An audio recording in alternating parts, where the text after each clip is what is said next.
do the clap. All right, guys, welcome. I've got Kai with me today.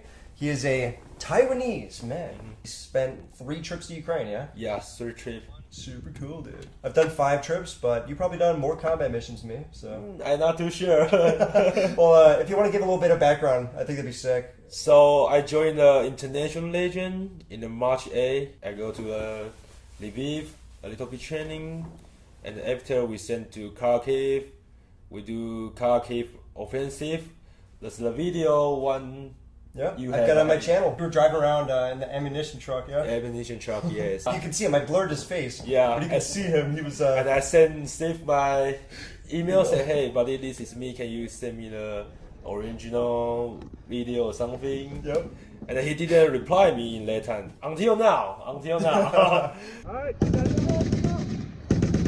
thank you. This is my background. And I do the infantry job in the Ukrainian. In the end of 2022, I got injury. Yeah. Artillery? Artillery, I got 2 toys. Usually those are the toe poppers now. Like nowadays, the toe poppers taking out people's feet, but artillery, unlucky. Unlucky. Maybe it's lucky. I didn't die. I didn't lose my whole leg. That's true. Yeah. Which toes? Was it big toe or? The third one and the fourth one. Okay. Yeah. After injury, I recover. I go back to Legion again, do the drone thing. Yeah. Which has become very important nowadays. Yeah. Everybody's interested in drones. Of course. Which is what we're going to be talking about a lot today. Uh-huh. I've been traveling to Taiwan like all throughout this year, trying to get connected with specifically military. And for myself, Taiwan is important because, as you guys know from my channel, I go to Syria, I go to Iraq and Ukraine. But it's always reactionary. You know, like I speak about on my channel, it's always reactionary. A war happens, we go. But what Kai and I see, as well as a couple others here in Taiwan, is why be reactionary? Why not be proactive and help train and help develop the drones and the training with the drones before a war starts? You know, we're looking at 2027. It's a very real threat. So we're taking it super serious. Yeah, we did the training a couple days ago, 2 days ago. Started the training. If you want to discuss a little bit of what we were doing out there, that'd be cool. So our training basically beginning from what we do on the drone team and how we do that, and to share to all the students a little bit basic operation of drone. And second day we do the deploy to the position, a little bit infantry assault, a little bit drone cover infantry, and switch and do it again. Let our students more understand when you are infantry what you need from drone. When you are drone team, what you can provide to the infantryman. Yeah, it's the coordination between those two. How does infantry work? You know, and that's the biggest question I've been seeing around the world, and we've experienced in Ukraine. How do you incorporate those two? And those are the lessons learned that every military around the world is really interested in, and it's super important to go and combat authoritarian countries like China and Russia. Do you want to discuss a little bit of your drone background? When my third time go back to the Ukraine, I didn't know how to use drone. At all. So I joined my drone team because the team leader was my teammate before. He teach me how to fly on AT mode, how to set up the position, and 1 month after we deploy to the front line. That's how I learned my drone skill. I think very useful when you work and you learning. Did they teach you ATTI like before you went to the front? Before, a little bit, like just couple days, they used to how to fly. Damn, I wish I had that, dude. I'd probably like you saw with some of the new guys, like sometimes they just teach you when you get there. Yeah, when you get there. You were working Touretsk, yeah? Yeah, Touretsk area. Urban. Yeah, we have a little bit different experiences with that. Like, I only did a couple operations as a Mavic pilot, and then I switched over to FPV engineering. Yeah. But mine was like all in like... not an urban terrain. It was all outside Chassis-Gar Canal. Yeah. So it's different, and that was something we discussed when we were doing the class. With the students yesterday. It's kind of different. It's a little different. Yeah. There's a lot of the same takeaways you can get from it, but it's just a totally different atmosphere. Obviously, that has to do with Taiwan because Taipei. That's going to be the #1 target of China. Of course. And a lot of the questions we had coming in from people curious about what a war could look like out here was.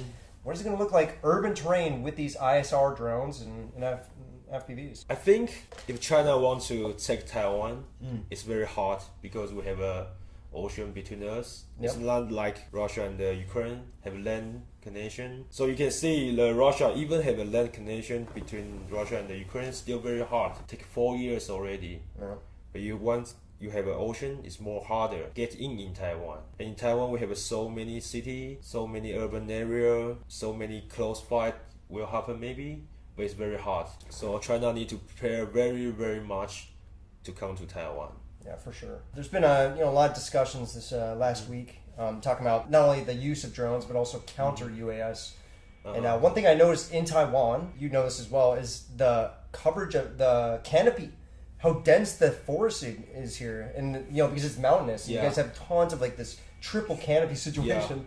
So it's super difficult to find people. Super difficult, and so many trees, so many build. If you're in the city, so many building you can hide on the ground. Blah blah blah. It's so difficult. Which is a good thing. Yeah, it's good thing. It's good thing for us. I can imagine if I fight here, how hard I gonna try to fight the enemy. Almost impossible if you know how to fight. Probably gonna come down to SUT skills, small unit tactics inside the forest, because I think drones are gonna be it's gonna be unreachable in a lot large portion of the forest and stuff. And then the urban terrain is just massive, and it's tall skyscrapers. And now one thing I want to mention that some of the students were saying, when it comes to the buildings, they're meant to withstand earthquakes. So it might be a little bit more durable than what we're seeing in Ukraine. Maybe.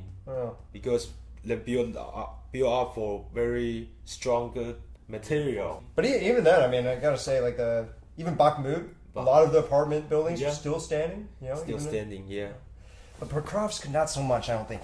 Pokrovsk got a tough issue with that. I've been here off and on the last year, but I've noticed the Taiwan Strait, at least a couple months ago, was insane. Like, I've never seen the ocean that insane. I thought it was like a tsunami or something. Yeah. The waves are crazy. The waves are crazy. Yeah. And I'm guessing that's why China is saying springtime they might invade. It's more peace.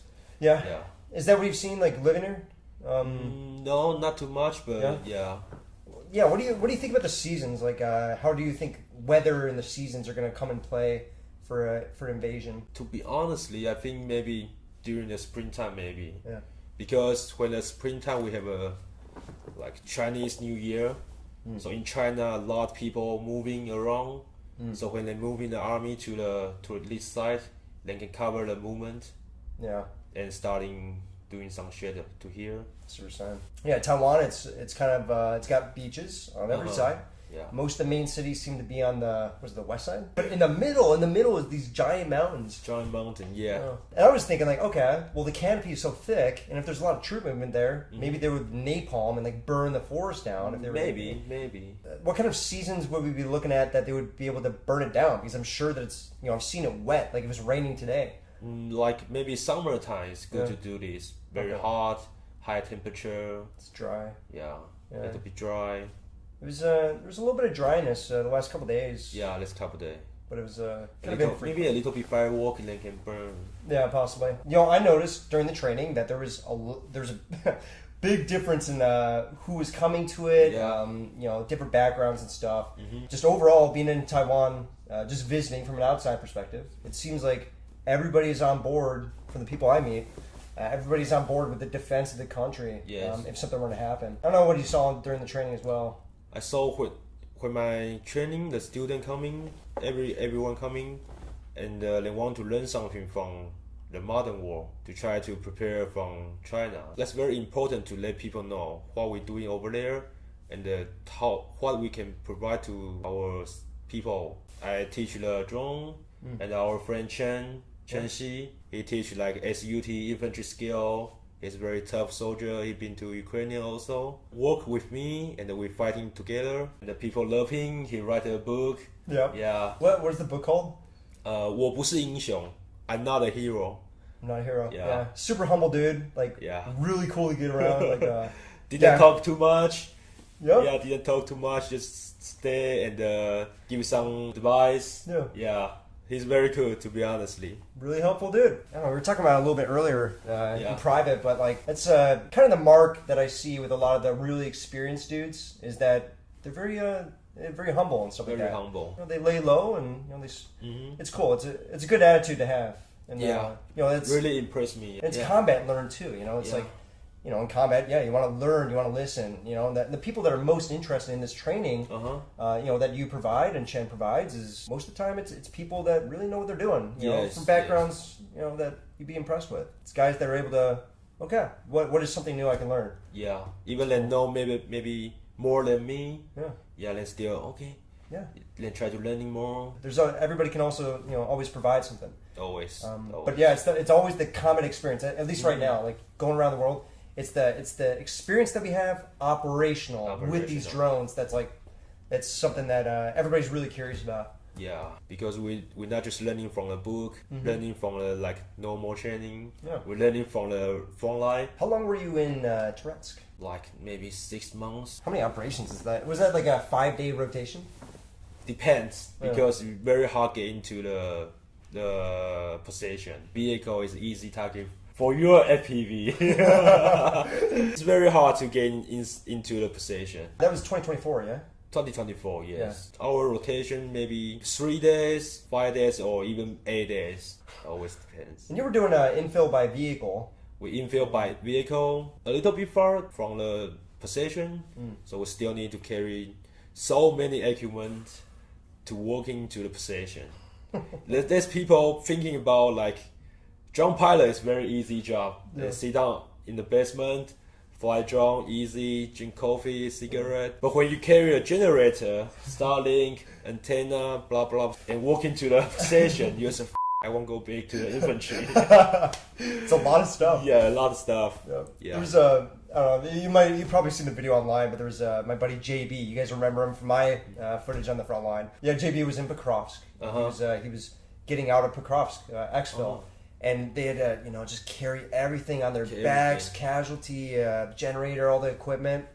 It's mayhem, you know, and it's you know, people just can't get off a position because vehicles, if they go in, they get hit. They get hit. In Touretsk, this 2024, that was how far away from the like zero line would you say you were? So basically, we 1.5 kilometer to 2 kilometer. Yeah. Yeah, same. But nowadays, I think we're seeing a big difference. You know, fiber optics. You know, again, just different type of drone. Not very good countermeasure against it. Jamming doesn't work. And now it's separated, and people have to put these extra batteries on top of the Mavic in order to fly like 5 kilometers. Maybe over 5 kilometers. Yeah. 6, 7 kilometers. It's changing a lot. But you know, the basics are still staying the same. What would you say is like the best way to counter these drones as somebody just trying to survive? Depend if you are in patrolling or something. You heard a drone, don't look up, because when you look up, it will be very easy to see something movement. Stay there, hiding, don't move, don't run away. I've said on my channel, and I'm sure you would agree, like most of the time that we saw somebody with the Mavic, it was movement. It was people going from buildage to buildage, basement to basement. That's like most of the time. Yeah, most of the time. I would say like 90%. I don't think I've ever struck a target, you know, because I saw somebody peeking through a window or something. For myself personally. For Urban, like, did you catch a lot of guys just like kind of peeking out? Most time I catch the enemy is also its movement. To this building, to that building, walking on the road, try to infill without a cover, because then I feel tired. When they want to exfil earlier than just walking on the street. So that's most time we catch the enemy. Now also so many soldiers, if you stay from like long enough, you will think maybe I just go die. So they didn't care. Just walking on the street, smoking, blah blah blah. And then get hit. They get very fatalistic with it. You can see it pretty quick. White bags, just walking. A little bit of dispersion, but in no rush. Mortar rounds come. Even cross the road, no danger cross, no cover, just blah blah blah. And some of them are really kitted out. Like they have good gear, some of them. And what we saw in CivDiv was like the new battalion that would come in and replace. They would be all kitted out, really good gear and stuff, and they'd be the ones panicking, but they'd still die. Then like after a while of them being there, they start just being a little bit more like, I'm probably going to die here. I'm probably going to die, and they just get a little bit complacent. Maybe they're thirsty, maybe hungry, maybe, this rotation is 30 days, not 5. But it seems like the biggest problem is infill, exfil, like for every side. If you're infantry, maybe you're going to stay in the OP like 1 month. What kind of drone missions were you guys doing? We usually use Mavic 3. In the nighttime, we use Mavic 3 Thermal. I think it's very good quality, camera quality, and the antenna support the Mavic very well, so we can fly a little bit more distance. We can drop grenade, drop the battery for our friendly units. So we like the Mavic, to be honest. Do you do nighttime rotations? We always do nighttime rotation. Same. Yeah. Okay. Because it's not like 2022. We're moving in the daytime, Yeah. walking around, no need to carry a drone. 2024, 2025, so many drones flying the drone in the sky. Yeah. So even raining day is better. Every time before I went out, I hope today raining, because raining the drone cannot fly. It's very weather dependent. Yeah. You know, another thing I'm hearing on the front line right now is that if the weather's really bad, as in it's really windy or there's a blizzard, Yeah. sometimes the net tunnels to protect people from the fiber optics, they're falling over. And then, you know, if they have to get rotated off after that, well, there's no net tunnel. You can't get rotated off. Those fiber optics can come. Yeah. So people are stuck in position even with bad weather because the structure will fall on. If enemy can cross 2 kilometers to your position, Yeah. I bet he is very special force. That's what I think. We also fly in the night, so someone go out to change battery. When you fly drone back to your position, you also do a little bit recon your area safety or not. But everyone fly to the limit. So if you fly to your limit, your teammate can rest more. When everyone do that, you can get enough rest. So we didn't put a schedule like you need to do 8 hours fly, rest only 8 hours, do what you can do. Some people love to go outside to change battery. For me, I love sit down, cigarette, fly drone. Yeah. I can fly like 14 hours, 15 hours, no problem. Yeah. It's a little much, man. Yeah. It's a lot. But it's fun. Like Yeah, flying it's it is so fun. Dude. Yeah. It's not so often to find an enemy because everyone hiding when in the terrace. Just few times we saw like bunch group walk into another basement, another building basement, and the sound just running around in the city. For example, if you do like 8 days mission, maybe you only have a half hour to see the enemy. Yeah. Taiwan is going to be different in that regard. Yeah. Because Taiwan has not only triple canopy, like all throughout the island, crazy amounts of mountains with trees, Yes. they're really difficult to see through, but also the urban terrain is dense. It's probably going to be really difficult to use a drone in the way that we're seeing in Ukraine. Yeah. Because in Ukraine, they're crossing a tree line for a kilometer that's Yeah. like barely any cover and concealment. Yeah. So drones, like, it's so easy. Easy. And So it's going to be difficult, isn't it? like in Torres, the building doesn't high like Taiwan. That too. Yeah, because when you some building high, some building low, Yeah. they can cover the drone picture. Yeah. I can use the high to cover me walking on the street to avoid the drone to see me. Taipei a lot different. Yeah. Or even just Taiwan in general. It's going to be a very different. I think ISR drones, ISR surveillance, yeah. are going to have a more difficult time. It's probably going to be easier if it's nighttime because, Nighttime. you know, thermal. Yeah. Thermal always the good option to use. Yeah. I think so. But Taiwan is so hot. In the summertime it's so hot. I'm not sure if thermal is so workable or not. Yeah. Bring a 3T to this training too. Yeah. Another instructor flies 3T. It's not so easy to see people because we training on the mountain. The tree, but on the ground it's easy. In that training, we were trying to find these guys during daytime in the canopy, and it was very difficult. But the only way that I, at least myself, when I was flying or showing the students how to fly, was to look at the roads, look at the dirt roads, follow the roads, see if there's any cutoffs. Those have little openings, and you can kind of suspect that somebody would be walking there. And that was the time that I found them. So that's like kind of the only chance to really find them during daytime in triple canopy. Is follow the roads, try and look for when landing, change battery. or landing. That was the other big giveaway. We would be following them, and there's the drone. It's going straight back. I would guess also when it comes to that, you know, in Ukraine we're further away when we're doing Mavic operations, so they can't really follow our drone back too easy because we're going so far. But when it's close combat, infantry team, 2 of them inside a forest and they're getting close and maneuvering on each other, I would suspect that the Mavic operator should not go directly back to and from. They should probably take different routes. Just So like we did. that's the one way we use in the urban fight. We take off like airplane, a little bit lower and start higher. Okay. So it's not easy to check where you're landing. But in Taiwan, like the area we're training so many trees, it's hard to do that. But maybe we'll have another way. So we training, we also learning something from student. From your perspective, Taiwan military, drones, do you think that they're interested in them like Ukraine is? I think they're interesting about that, but the updates a little bit slow. I don't know why. In my side, I think they only want to training, know how to fly a drone. That's all. That's so I enough. talked to few people. They only try just fly drone. But in fact, even my mother coming, she can fly it too. The problem is how you get into the position, how you become a valuable drone team in the front line. You only know how to fly, but you cannot get into the drone position. Yeah, it's nothing. Yep.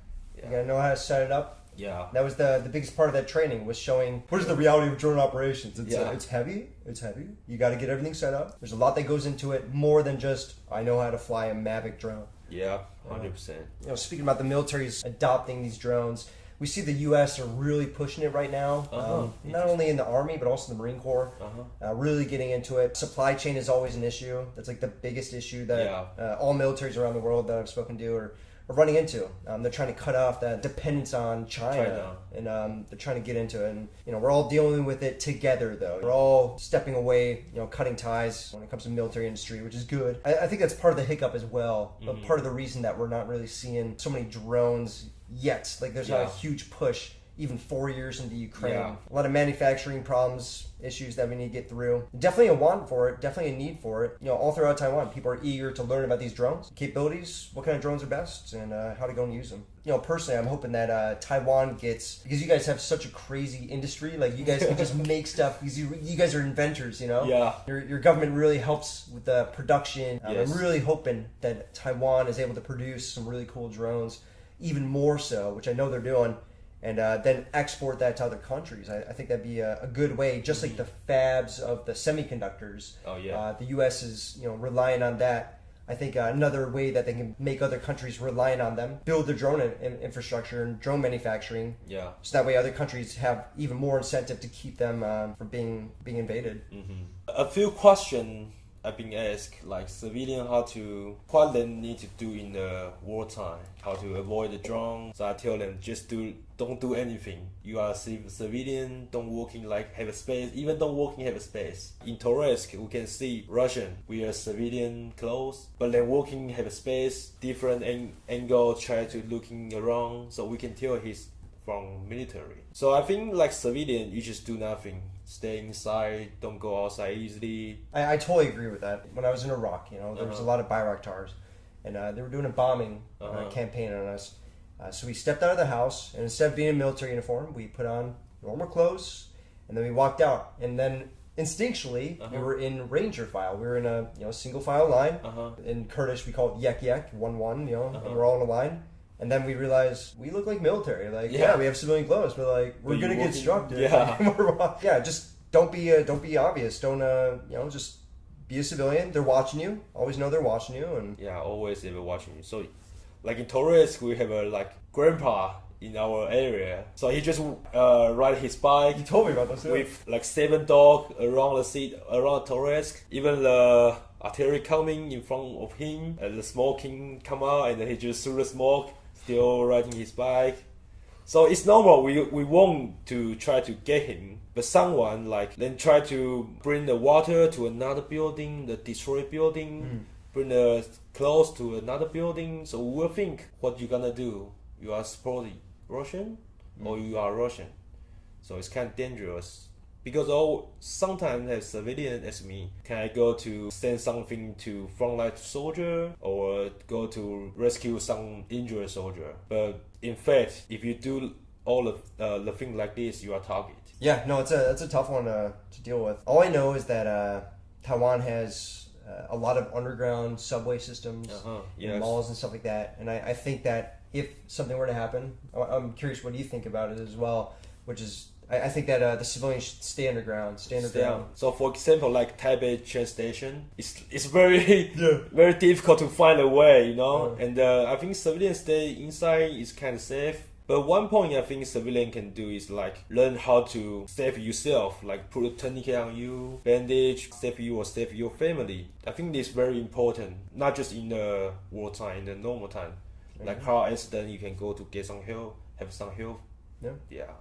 Totally agree. As long as they're they're self-reliant. They can, they know what they're supposed to do in a situation. Yeah. And the awareness of like, okay, I can go here if there's bombing. I can. This is the supplies that I need. That's super important. Yeah. If they understand that, because that way the military doesn't have to police that for them. Yeah. They don't have to go there and, hey, you like go here, do this, get this.